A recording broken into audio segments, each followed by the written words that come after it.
Assalomu alaykum jigarlar. O'quv sentrimizdan yangi video. Обратный валик degan ekansizlar. Mana обратный валик qancha kerak sizlarga обратный валик? Ko'rdinglarmi? Men bugun amerikanistlarning shofini ko'rdim.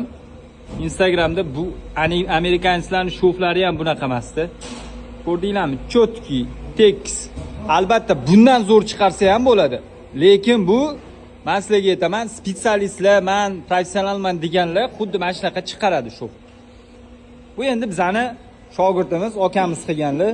Nechinchi papitka bu? Nechinchi marta qilishingiz?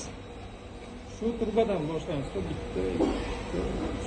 Bu diametrdagi turba 1, 2, 3, 4, 5-papitka. 5-papitkada обратный валик chiqardilar. 5-papitkada yana qaysi biringlar momentalniy professional bo'la olasizlar? Bo'la olasizlarmi? Kommentariyada yozib qo'ying. Joningiz sog' bo'lsin. Sizlar bilan butun galaktikada mashhur bo'lgan svarshik nomer 1 va mana yana bitta svarshik nomer 1. Svarshik nomerlar ko'payib ketyapti. Nafas ololmayapti. Jigarlar, joningiz sog' bo'lsin. Joningiz sog' bo'lsin.